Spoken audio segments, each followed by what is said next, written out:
Hola, ¿qué tal? Bienvenidos a Club de Prensa. Es un gusto estar con ustedes otra vez por Juan Carlos Iragorri, conductor y director de este espacio periodístico que está fuera de la ciudad de Washington. A nombre de él, director y conductor de este programa, les doy la bienvenida a nuestros invitados el día de hoy. En primer lugar, a Jan Martínez Arens, jefe de la corresponsalía del país en Washington. Hola, ¿qué tal? Bienvenido. A María Peña, corresponsal del diario La Opinión en Washington también. Gracias. Y por supuesto, a José López Zamorano de la agencia Notimex. Gracias. Gracias a los tres. Vamos a comenzar, antes de hablar de México, de su país, de Venezuela y otros temas, sobre lo que ocurrió esta madrugada. A las 5 de la mañana, hora del este en Washington, la Cámara de Representantes finalmente aprobó el presupuesto nacional. El gobierno reabre sus funciones, las había cancelado temporalmente a partir de la medianoche cuando había una intransigencia entre Senado y Congreso, entre Cámara y Representantes. El proyecto de ley fue aprobado con una votación de 240 votos a favor y 186 en contra. Esta aprobación permite que se extienda el techo de la deuda hasta 500.000 millones de dólares en los 2 próximos años. 60% del presupuesto está destinado al área de defensa, que es una prioridad republicana, y el resto de los recursos están destinados para gastos de desastre, atención médica y otros temas que defienden los demócratas. Lo que todavía no queda claro, Jan, es cómo va a ser posible que se extienda el techo de la deuda cuando hay recortes de impuestos que ha propuesto el gobierno, que ha aprobado el Congreso. ¿Cómo va a ser en los próximos años el gobierno de Estados Unidos para solventar 60% más de su presupuesto en lo que se refiere a defensa y en las otras áreas que tiene previsto el presupuesto, si es que hay por un lado recortes de impuestos y por otro lado se aumenta el techo de la deuda? ¿Cómo se puede explicar eso a nuestros televidentes? No, es que no tiene explicación, es la cuadratura del círculo. Es por un lado estás recortando impuestos y por otro lado estás aumentando gasto. Bueno, pues ¿qué pasa cuando planteas una política así? Que o aumentas el déficit o aumentas la deuda. Habrá que ver por qué camino va. También hay que reconocer que el aumento de la inversión pública puede generar una mayor dinamización de la economía y por lo tanto tiene un retorno en la fiscalidad.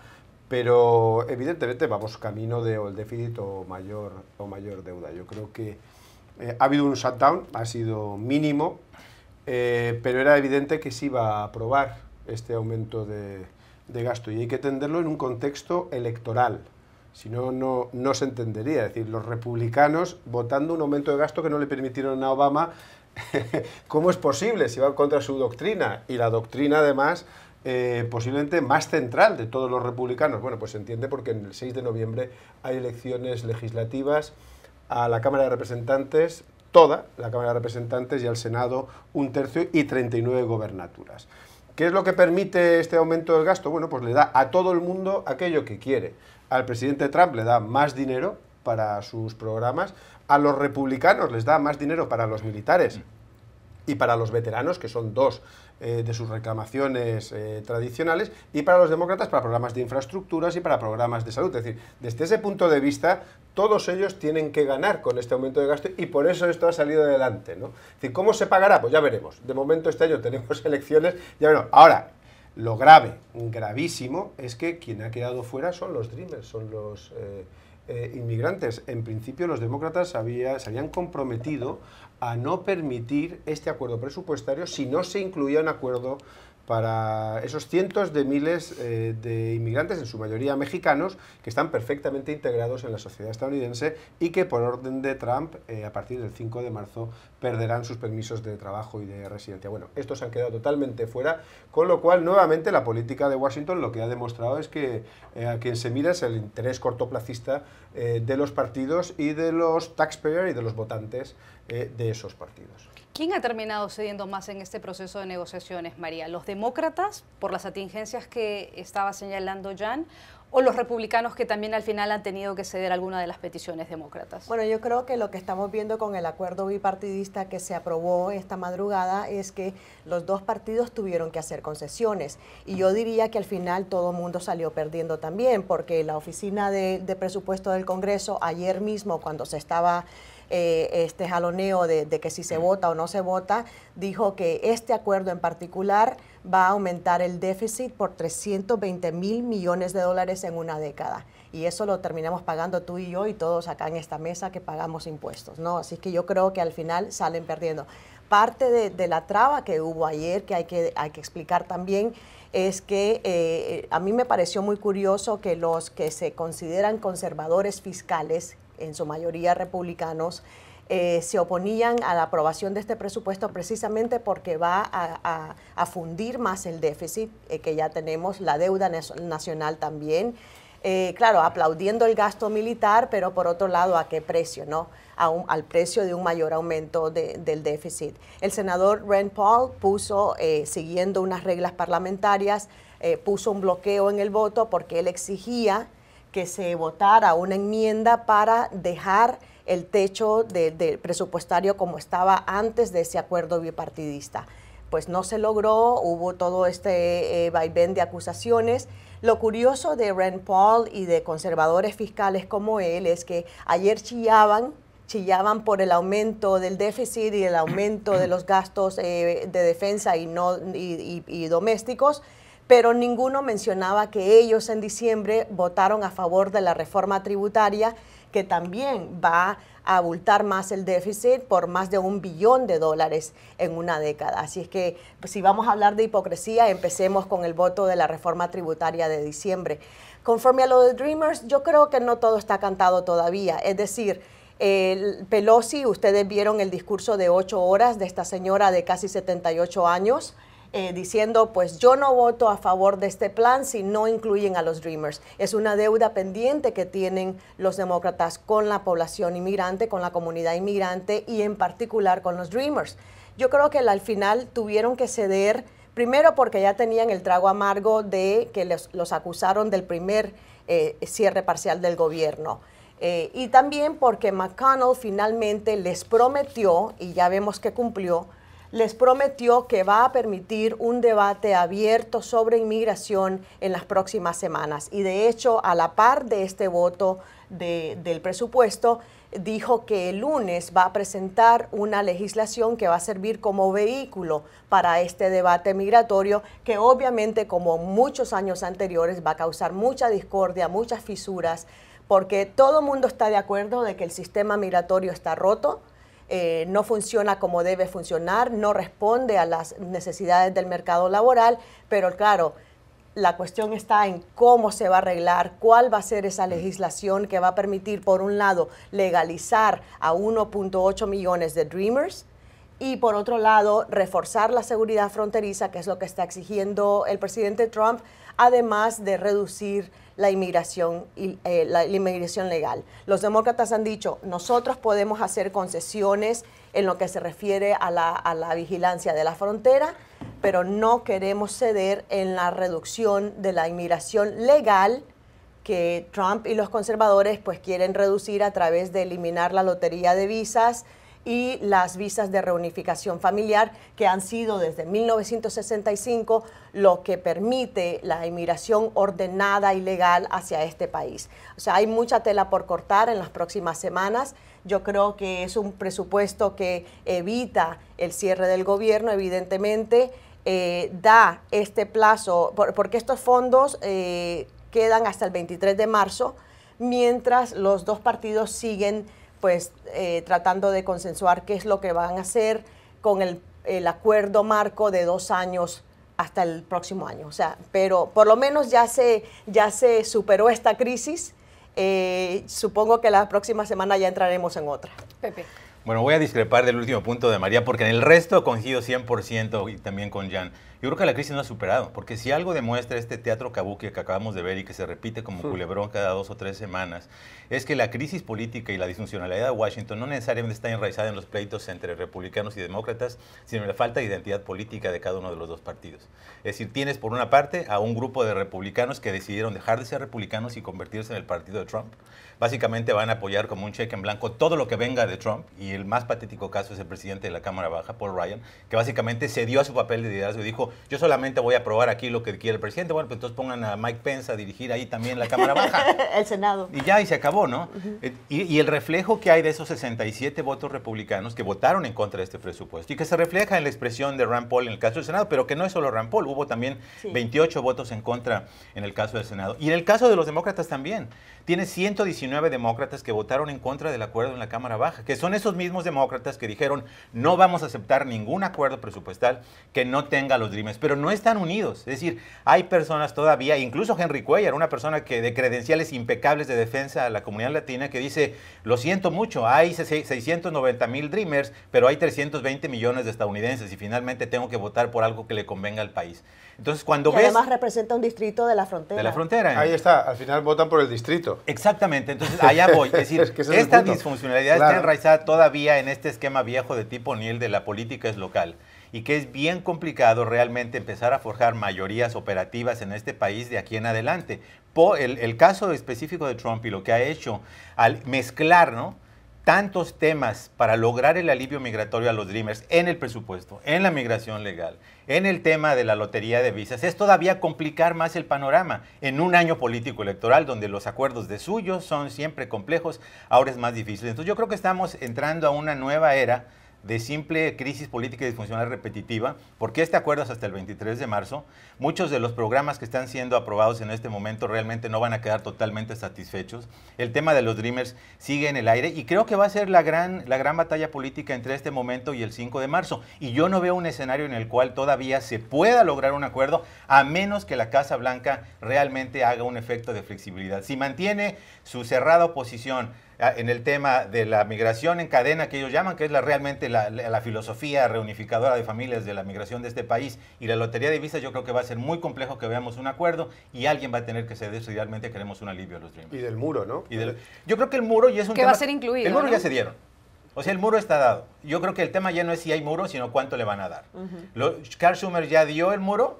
Los demócratas dijeron, es algo que tenemos que dar, es su promesa de campaña, no va a ceder. Vamos a ver de qué manera le damos algo que le satisfaga de tal manera que podamos obtener lo del Dreamers, donde no vamos a ceder es en migración. Pero el culebrón del muro todavía no acaba. Hoy mismo hay una audiencia en San Diego con el juez mexicoamericano que atacó a Trump durante la contienda. Yo creo que el tema no se va a resolver porque el tema de migración en cadena es un tema que es la esencia del Partido Demócrata en un año electoral. El Partido Demócrata es el partido de la inclusividad.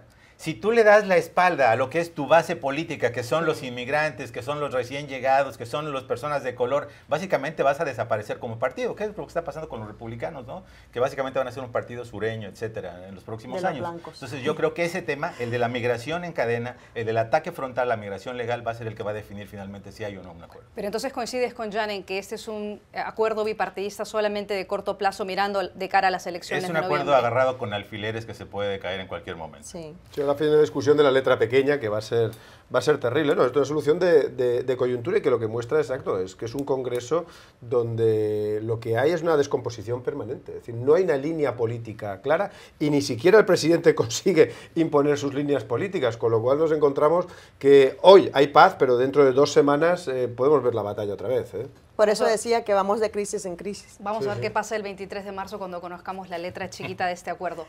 Vamos a seguir en Estados Unidos para hablar de John Kelly, que es el jefe de gabinete de la Casa Blanca, el hombre que trabaja permanente con el presidente Donald Trump, que está envuelto en una saga a raíz de este escándalo que se propició hace unos días cuando se dieron a conocer las acusaciones en contra de su secretario de Staff o secretario de la Casa Blanca, Rob Porter, acusado por sus 2 exesposas de agresiones físicas y agresiones verbales. Las 2 han salido, una en un video mostrando o dando testimonios detallados de las agresiones que sufrió por parte de su ex esposo Rob Porter, y la otra ha mostrado fotografías que evidencian también un maltrato físico.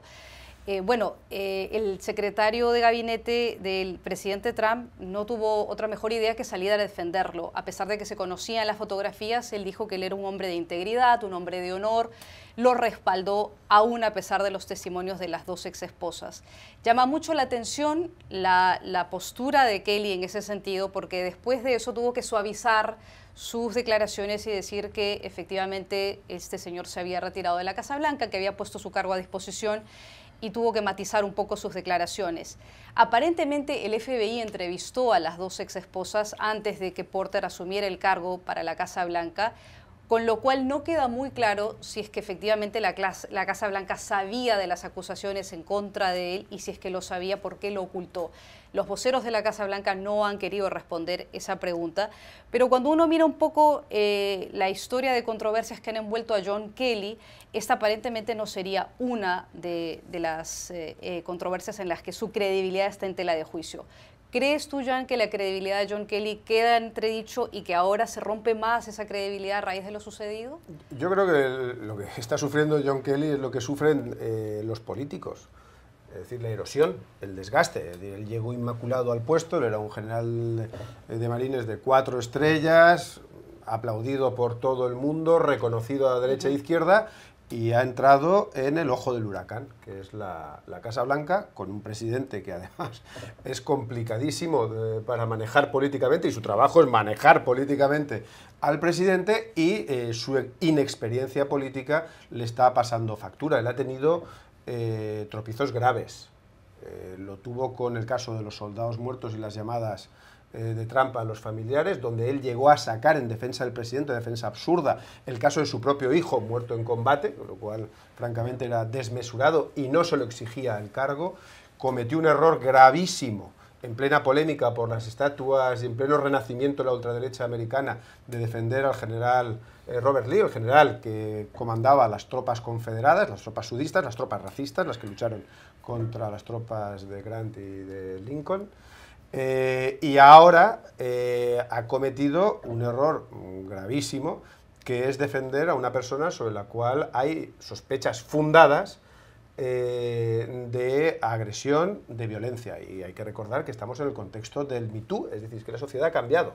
Quizá hace 10 años esto se podría haber entendido en la medida en que son acusaciones que no han acabado en sentencia, es decir, no estamos todavía en la sentencia, no ha sido condenado por ello, pero el valor que tienen esas acusaciones ponen en duda, en la medida en que están bastante fundadas y bastante avanzadas, ponen en duda a ese personaje, que lo sabían, claro que lo sabía. Es decir, la licencia de seguridad que tiene Porter no es permanente, es provisional. Y es provisional porque la investigación no ha terminado, la del FBI, pero el FBI, claro que ha dado cuenta a la Casa Blanca, porque él es uno de los cargos que está día a día con el presidente. Es incluso una de las personas que le preparó su discurso del Estado de la Unión. Es decir, es una persona muy próxima a él, le dan los papeles, lo hemos visto cientos de veces en las imágenes, el que le da los papeles a firmar los decretos, es una persona del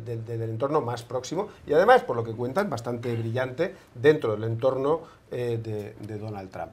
Lo sabían y no hicieron caso, y ahora tienen que pagar la consecuencia de eso. Claro que daña su credibilidad, no creo que sea causa de dimisión, no lo es, pero es otro clavo en su historial, y yo creo que Kelly, bueno, pues tiene ese problema de una inexperiencia absoluta que le hace reaccionar como si estuviera hablando puertas adentro y no puertas afuera, ¿no? ¿Por qué John Kelly asume esa postura? Es un general condecorado, respetado, ha trabajado en la administración anterior, es cierto, tuvo falta de manejo político, pero no es un novato. ¿Por qué asume esa postura? Bueno, yo diría para comenzar de que algo que lo define muy bien a Kelly es que él fue muy bueno en su órbita militar, pero está demostrando casi siempre que es inepto en la política, un inepto político. Lo demostró también con la insensibilidad que mostró cuando dijo que los Dreamers eran unos flojos y que quizás por eso no se habían inscrito en el DACA. Y otros ejemplos también. Lo de Porter es simbólico de la ineptitud que tiene, porque él sí sabía que este señor tenía problemas de abuso con las mujeres. Obviamente pensó que no iba a salir a la luz. Se está evidenciado con la rueda de prensa de ayer de la Casa Blanca, que no sabían cómo responder, que si fue despedido, que si renunció, que si confían en él. O sea, eran minuto a minuto posturas cambiantes en torno a Rob Porter. y Kelly tuvo que luego sacar en la noche otra declaración matizando que estaba conmocionado, que estaba sorprendidísimo, pero ¿cómo va a estar sorprendido si él lo sabía? El hecho es que 1 año en el puesto y el FBI todavía no le ha dado ese clearance, ¿no?, para tener acceso a temas de alta sensibilidad de seguridad nacional. Entonces, a mí lo que me molesta y lo que me sorprende mucho de Kelly es que sí, efectivamente era una persona muy respetada, fue jefe del Comando Sur, conoce de la A a la Z los problemas de la región y sale con insensibilidades en el tema migratorio, ¿no? Y tenemos también que se suponía que cuando lo designaron como jefe de gabinete, él iba a ser la voz de la moderación. E incluso yo creo que hubo demasiadas expectativas de que él le iba a poner freno y que iba a poder domar a Trump, imagínate tú, y que por lo menos iba a frenar esa obsesión que tiene el presidente con sus tuiteos en la mañana, ¿no?, después de ver Fox. Y resulta que no ha podido domarlo, no ha podido frenarlo, no ha podido decirles, señor presidente, sea más moderado con sus posturas públicas. En fin, o sea, ha demostrado que no está en su agua, en su elemento, ¿no? Hoy estaba leyendo un artículo que dice que posiblemente esta es una raya más, ¿no?, y que posiblemente tenga sus días contados, que llega un momento en que o bien él diga, yo no puedo más con esto, o Trump se invente alguna excusa para quitárselo de encima. Pepe, brevemente, por favor. Bueno, solamente yo llamaría esto la metamorfosis de John Kelly, ¿no? Yo recuerdo la comparecencia de Kelly en el Congreso cuando fue propuesto para secretario de Seguridad Nacional y fue sorprendente, ¿no?, el grado de sensibilidad que mostró hacia los temas migratorios, incluso el tema del muro en ese momento muy controvertido cuando dijo que no tenía sentido y que no iba hacer a ser de un muro de costa a costa sí, porque era ilógico, ¿no? Tenían que ver un mecanismo, un esquema, un modelo más racional, etcétera. Habló de la importancia de atender las causas de raíz que provocan la migración desde América Central. Obviamente él tenía esa cobertura como jefe del Comando Sur y después ver la metamorfosis que empieza a surgir cuando primero se pelea con todos los legisladores hispanos, ¿no?, y les dice que si quieren cambiar la situación de seguridad nacional tienen que empezar a cambiar las leyes, que no critiquen a los hombres del ICE por detener a personas porque eso es la ley. Y de ahí en adelante se sigue con una serie de escándalos, ¿no?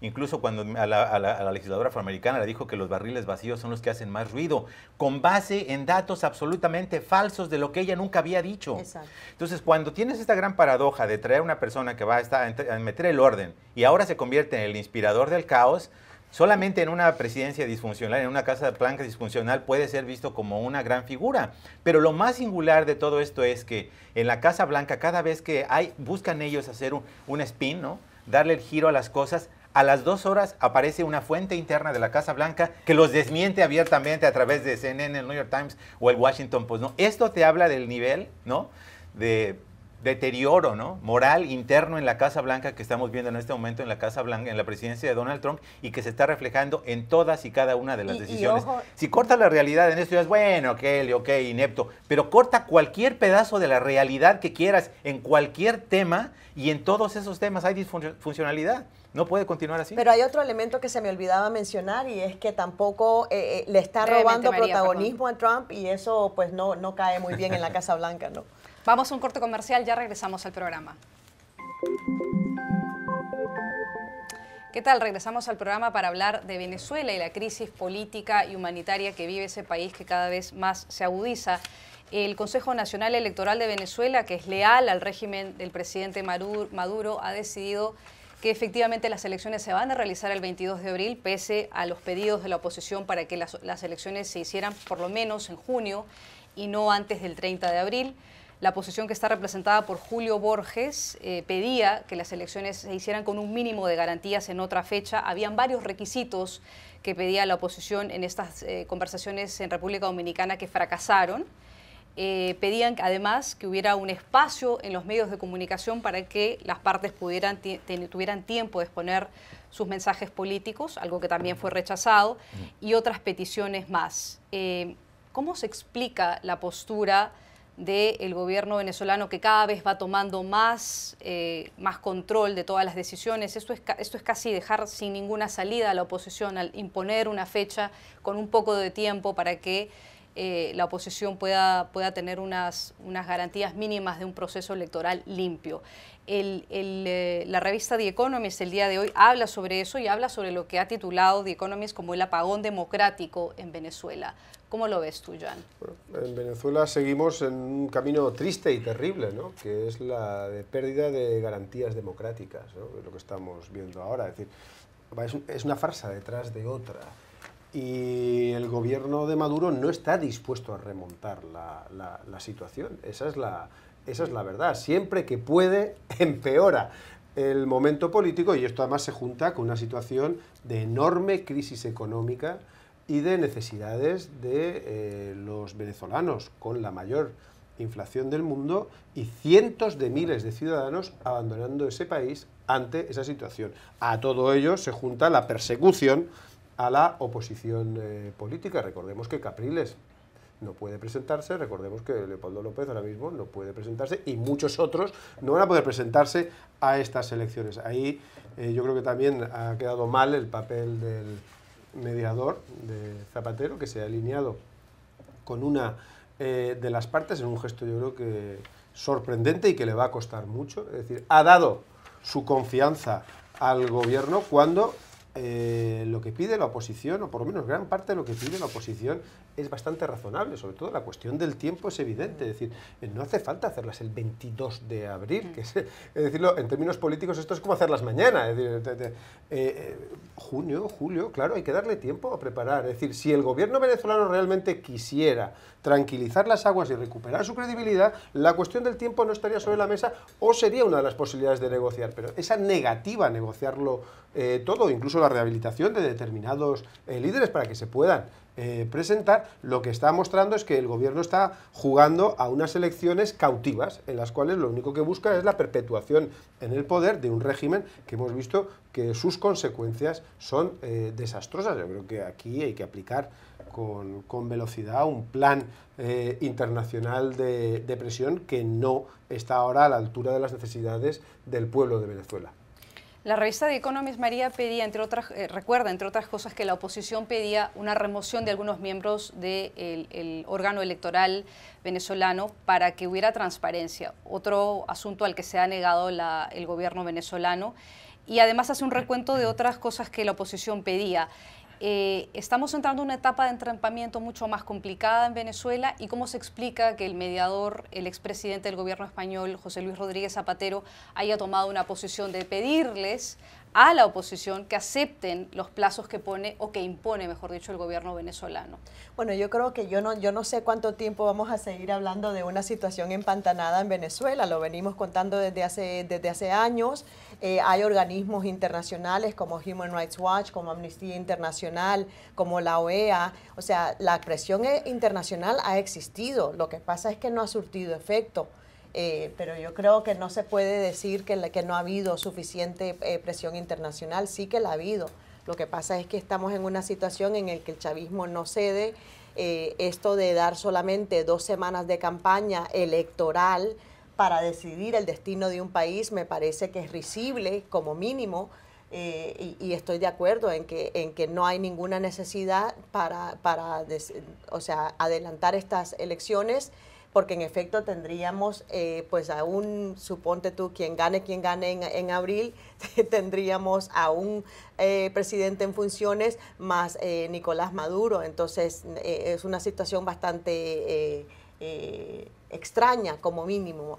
Yo pienso que no sé qué puede ocurrir en las próximas semanas, pero yo creo que esto es un capítulo más de esa crisis que vive Venezuela desde hace muchos años. Me parece que efectivamente eso no quiere decir que la presión internacional debe ceder. O sea, yo creo que con mucha más razón tienen que seguir presionando a Maduro para que acepte cambios, ajustes. Me parece que es demasiado acelerado. O sea, no se va a poder resolver esta crisis de la noche a la mañana. Tenemos la situación, como decías tú, de la diáspora, ¿no? La salida de los venezolanos hacia Estados Unidos principalmente. En fin, es una situación que ya se ha vuelto regional, no es una cuestión solo de Venezuela, se ha vuelto ya regional, y como tal tiene que ser una respuesta regional también. Justamente María hace referencia a la crisis humanitaria en la última parte de su intervención. Hay un éxodo masivo de venezolanos que llegan a Estados Unidos, pero el principal en este momento país que está recibiendo la mayor cantidad de venezolanos es Colombia. Cruzan la frontera y hay una decisión por parte del gobierno venezolano. El presidente Juan Manuel Santos ha dicho que ya no se van a emitir más tarjetas de movilidad fronteriza, como se le conocen a estos documentos que le entregaban a los venezolanos para que pudieran entrar y salir de territorio colombiano. Ya no habrá más y ha puesto ciertos requisitos. Esto va a agudizar también el problema humanitario de los venezolanos que están en una situación muy complicada. ¿Era necesario que el gobierno colombiano tomara esta medida y qué efectos va a tener ahora en los venezolanos? Bueno, definitivamente yo creo que tiene todo su derecho el presidente de Colombia de tomar la decisión que le corresponda, ¿no? Como ha ocurrido en la relación México-Estados Unidos, cuando dices, bueno, el muro, bueno, Estados Unidos tiene el derecho de hacer su muro o lo que quiera, simplemente no va a pagarlo México, ¿no? Aquí obviamente hay un ejercicio pleno de la soberanía de Colombia. El hecho de que esté cerrando un tipo de visa no quiere decir que haya otros mecanismos todavía a través de los cuales puedan emigrar los venezolanos, pero bueno, también se sabía que esto estaba generando mucho caos fronterizo en materia de comercio, prostitución, problemas allí sociales, ¿no? Incluso el presidente Santos tuvo que ir a hacer un llamado a los propios colombianos a que no hagan actos de xenofobia, ¿no? Que sean tolerantes, que sean generosos, pero evidentemente tienen todo el derecho de generar sus propios mecanismos. Retomando el tema de las elecciones, me parece un teatro de lo absurdo, ¿no? Es decir, el proceso último de una elección es legitimar el poder. Y cuando lo haces en unas condiciones absolutamente dispares, ¿no? Totalmente inequitativas, cuando lo haces justamente adelantando porque son los miembros del Consejo Nacional Electoral, de suyo muy desacreditado, ¿no? Que quiere hacerlo antes de que salgan estos miembros que han sido acusados y señalados insistentemente de parcialidad a favor del gobierno, obviamente el resultado está contaminado de origen, de tal manera que eso no puede generar ningún tipo de credibilidad. Ahora, el tema de la expresión internacional, yo sí coincido que probablemente se pueda hacer más. Ha habido mucho ruido y pocas nueces por parte de la administración Trump. Últimamente arrojaron el globito de prueba, ¿no? Sobre el tema de las sanciones para las exportaciones petroleras. Eso sí podría tener un efecto. Venezuela es el tercer exportador neto de petróleo de Estados Unidos. Desplazó ya a México desde hace varios meses. A pesar de que su producción interna ha caído, está exportando más a los Estados Unidos. Y de Estados Unidos sí recibe dinero en efectivo, a diferencia de lo que vende a otras partes del mundo que básicamente le dicen, bueno, va a tu cuenta de la deuda que nos debes, ¿no? Como en China, por ejemplo. Entonces, eso sí podría tener un efecto de presión significativo sobre el régimen. Yo creo que no haría mal que la comunidad internacional, coincido con Jan, piense de alguna manera qué mecanismos más apropiados que no tengan un efecto humanitario para ejercer presión sobre Venezuela. Tiempo de hacer una pausa comercial, ya regresamos al programa. Volvemos al Club de Prensa en este segmento para hablar de México, de su país. José, a propósito de unas cifras que son sumamente alarmantes. 2017, según el Observatorio Nacional Ciudadano, que es una organización que se ha encargado de medir y cuantificar la violencia en México, dice que el 2017 fue el año más violento desde 1997. Y aquí las cifras. En México, cada 18 minutos, en el 2017, cada 18 minutos y un segundo, una persona falleció a causa de un homicidio. Hubo más de 25.000 investigaciones por ese delito, más de 29.000 víctimas por homicidio. Son cifras realmente terribles y que llaman muchísimo la atención. ¿Qué tan violento está México en este momento y qué están haciendo las autoridades en medio de un proceso de elecciones que viene pronto? Bueno, evidentemente es una cifra sumamente preocupante, no solamente por los números absolutos, que como bien mencionas, son los más altos que ha habido desde 2011, aunque en el promedio de número por habitantes fue mayor en 2011, ahora estamos hablando de un poco más de 18 personas por cada 100.000 habitantes muertes. En el 2011 era un poco más de 19. El hecho de que se estén generando, de que no haya aparentemente una posibilidad de frenarlo y de que se estén extendiendo ciertos fenómenos de violencia a zonas que antes más o menos estaban libres de ellas, por ejemplo, Colima, Baja California Sur, ¿no? Ya sabíamos que, por ejemplo, en algunas zonas del centro, en la frontera, era una zona muy violenta, Tamaulipas, por ejemplo, pero ahora hay otras zonas, incluso en el centro de México, en el Bajío, que era así como un oasis de tranquilidad y donde estaba llegando muchísima inversión extranjera directa, precisamente por las condiciones de seguridad, como por ejemplo Querétaro, que se están dando no solamente crimen organizado transnacional, sino también extorsiones, robo, muy preocupante, como bien dices, es una de las razones por las cuales el tema de la seguridad ciudadana, la violencia, ocupa un lugar central en las preocupaciones de los votantes, junto con el tema de la corrupción. Y evidentemente es un problema que se busca atacar. Hay propuestas de todos los candidatos para tratar de acotarla. Finalmente va a ser un tema que requiera múltiples soluciones, ¿no? Sin embargo, a mí me llama mucho la atención por lo grave que es, ¿no? Estaba recopilando las cifras para justamente este programa y, por ejemplo, en Colombia, ¿no? Y no se trata de minimizar lo que pasa en México, pero en Colombia y en Brasil el número de muertes por 100,000 habitantes es de 27, en Honduras 64, en El Salvador 109. Es decir, a lo que voy este es un problema regional, ¿no? Muchas veces cuando singularizamos a México, ¿no? Por algún motivo, y estas cifras en alguna manera fueron confirmadas por el propio Ministerio de Gobernación, ¿no? Nos olvidamos que hay una perspectiva regional de este problema y cómo ciertos fenómenos que aparentemente están desligados, como es el consumo de drogas en Estados Unidos, las leyes que no impiden el tráfico de armas al sur de la frontera, el efectivo, ¿no? Hace poco el Centro de Progreso Americano sacó un informe muy interesante de cómo de un alto porcentaje de las armas que se obtienen en escenas de crimen, es decir, que ya fueron usadas en el crimen, no solamente en México, en Centroamérica, vienen todas de Estados Unidos, sí, donde no hay ninguna regulación extrema, por ejemplo, para la venta de múltiples armas. Tú puedes ir a comprar 5 armas en una semana, como lo vimos con el tipo de Las Vegas, y nadie pone un grito en el cielo cuando un inmigrante que cometió un crimen hace 25 años lo deportan. Es decir, ¿cómo es posible que no haya realmente un sentido de urgencia y de prioridad a este tema? Hemos escuchado a varios funcionarios aquí, incluido, por ejemplo, el secretario Tillerson, hablando de este tema, ¿no? De cómo el consumo de drogas alimenta los fenómenos de la violencia, no solo en México, sino a nivel regional. ¿Y qué estamos viendo a nivel presupuestal? Que no hay un soporte y un compromiso justamente de acabar con esos problemas que están siendo de alguna manera causa importante de esta violencia, de los homicidios en México, en Centroamérica, en toda la región. Entonces, yo creo que de la misma manera que hablamos de importancia de que haya esquemas concertados para otros asuntos, en este tema de la violencia hace falta ese gran esquema de concertación regional. A mí me preocupa, por ejemplo, y qué bueno que mencionas que es un aspecto regional, en Estados Unidos mueren 96 personas al día por la violencia derivada de las armas, son 4 por hora, 13,000 al año. Para Estados Unidos es demasiada violencia también y yo creo que es importante hablar del asunto del control de las armas, que los republicanos se han negado tajantemente durante años a ceder en ese frente. A mí me preocupa que el presidente Trump visitó la semana pasada, o fue el lunes, no recuerdo ahora mismo, visitó una instalación de la Oficina de Aduanas y Control de Fronteras. Desde ahí se vigila todo el trasiego de personas y bienes. Y él en privado, porque luego se supo con la transcripción que sacó la Casa Blanca, él trató de obligar a los funcionarios de aduanas a que dijeran que México y los demás países no están haciendo lo suficiente para frenar el tráfico de drogas hacia Estados Unidos. Y llegó a un momento en que dijo que él está dispuesto a cortarle la ayuda a los países que no hacen lo suficiente para frenar el tráfico de drogas hacia el norte.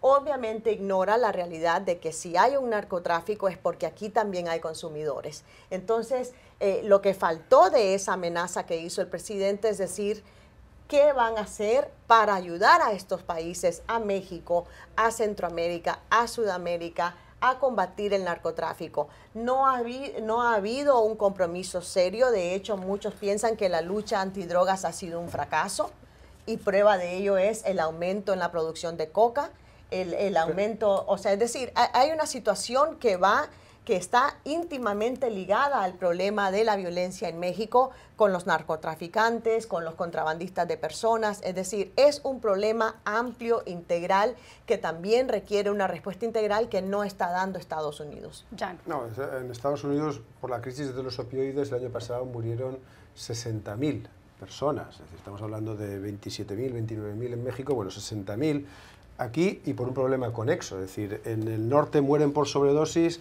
y en el sur, en un sur que abarca mucho más que México, eso también hay que decirlo, mueren a tiros. Yo creo que hay una ceguera por parte de Estados Unidos en no querer reconocer que quienes compran la droga son los estadounidenses y que en el origen del problema de la droga está el dinero, porque la violencia se ejerce en países que son pobres, en países que están todavía en periodo de emergencia y donde el narcotráfico es un factor de violencia y de corrupción. Eso es un análisis que nunca podemos olvidar al tratar el tema de las drogas. Ahora, las cifras son malas para México. Tampoco podemos decir ahora, bueno, vamos a diluir y a México qué bien le va. No, a México le va muy mal. Han muerto 29.000 personas, una cada 18 minutos en México por el problema de la droga, y eso ha demostrado que una cierta política no ha funcionado. México lleva ya 8 años o 7 por lo menos, con el ejército en la calle. Bueno, pues esa intervención ya ha sido absorbida por el narco. Se ha detenido a los grandes capos, eso es verdad. El Chapo está ahora mismo en la prisión de Nueva York.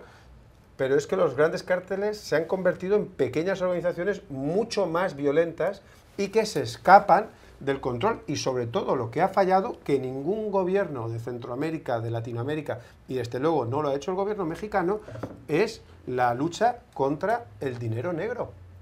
Es decir, los narcotraficantes narcotrafican por el dinero. ¿A cuántos bancos se ha intervenido por tomar ese dinero? ¿A cuántas empresas se ha cerrado por tomar ese dinero? ¿Dónde está la inversión de los narcos? ¿Dónde está la persecución fiscal del dinero del narco? Pues no se ha hecho. Y evidentemente eso permite que el principal incentivo del narcotráfico, que es el dinero, siga vivo. Caen los narcotraficantes, pero sigue el negocio. Y por lo tanto siguen las muertes aquí y allá. Aquí con sobredosis y allá en México a tiros. Y brevemente, si me permites, no solamente son políticas de Estados Unidos por omisión. Dirías, bueno, ok, ignoran el problema, son por comisión. Cuando dices acabar con las causas, por ejemplo, la pobreza que genera la violencia y las pandillas, etcétera, está asumiendo políticas migratorias, como por ejemplo la eliminación de los TPS en Honduras, en Nicaragua y en El Salvador, que van a exacerbar las condiciones que generan esa violencia y que eventualmente puede ser exportada. Más miseria. Más miseria. Vamos a una pausa comercial, ya regresamos a Club de Prensa. Volvemos al programa para nuestro segmento habitual de los viernes, La Mala Semana. Así que le pregunto a Joan Martínez Arens, ¿quién tuvo una mala semana? Creo que tuvo una pésima semana Kelly, el jefe de gabinete de la Casa Blanca, donde mostró una vez más su inexperiencia política. Es decir, él ya va acumulando errores, pero esta vez tocó un tema altamente sensible, como es la violencia de género. Defendió a alguien sobre el que hay acusaciones fundadas por 2 personas, 2 exesposas, de malos tratos, y en vez de aplicar la norma de la integridad moral, que él lleva tan a pecho, lo que hizo fue salir a defenderle y servirle de escudo, y luego tener que rectificar y acabar todo esto en la dimisión de ese asesor que había sido acusado de malos tratos. Yo creo que ha mostrado una debilidad política grave. No es el caso que va a acabar con él, pero sí pone en duda su capacidad política para el cargo. María Peña. Yo escojo al presidente Donald Trump porque recordemos que él, desde su discurso del Estado de la Unión ante el Congreso, ha querido atribuirse muchos logros nacionales e internacionales, el repunte de la economía, pero como hemos visto esta semana, la caída de la bolsa en 2 ocasiones y de forma muy estrepitosa, pues queda en evidencia de que él no está escudado de los vaivenes de la bolsa, y ojo que ese problema ya lo tuvo Obama también, y tú pensarías que podría haber aprendido una lección de no meterse a estar opinando sobre la bolsa, porque el impacto en la bolsa pues se debe a muchos factores, no solamente por lo bien que vaya la economía o la política que él vaya a adoptar. También vemos que en las encuestas tiene una tasa de aprobación que apenas subió un poquito a casi el 40%, pero desde que él asumió el poder en enero del 2017, en realidad él no ha tenido una tasa de aprobación de la que podría ufanarse.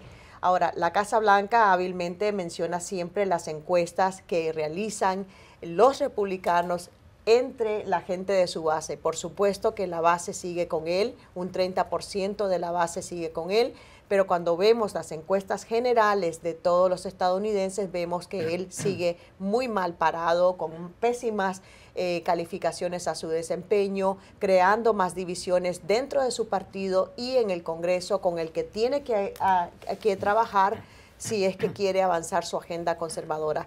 Yo diría que es, como decíamos anteriormente, vamos de crisis en crisis, y yo creo que uno de los perdedores esta semana ha sido Trump. La divulgación del memo de Nunes sobre las investigaciones del FBI a la injerencia electoral de Rusia, pues tampoco le dieron ese repunte que él quería. Pepe, por favor, 20 segundos. Paul Ryan, yo creo que ha claudicado en su responsabilidad como líder de los republicanos. Si lo vimos en un tema fue precisamente en el debate presupuestal, esta otrora estrella fulgurante de los republicanos, ex candidato vicepresidencial que era considerado un conservador fiscal. Para muchos conservadores debe dar pena ver cómo está firmando cheques en blancos para exacerbar el déficit fiscal de los Estados Unidos, el techo de la deuda, y en migración básicamente se dio absolutamente lo que ha sido el papel, ¿no?, de los republicanos para darle la palabra absolutamente al presidente. Básicamente el presidente está tomando su papel como presidente de los republicanos en la Cámara Baja. Se nos acabó el programa, les agradecemos a los invitados el día de hoy y a ustedes por su sintonía. Nos encontramos en otra oportunidad. Que tengan buen día. Gracias.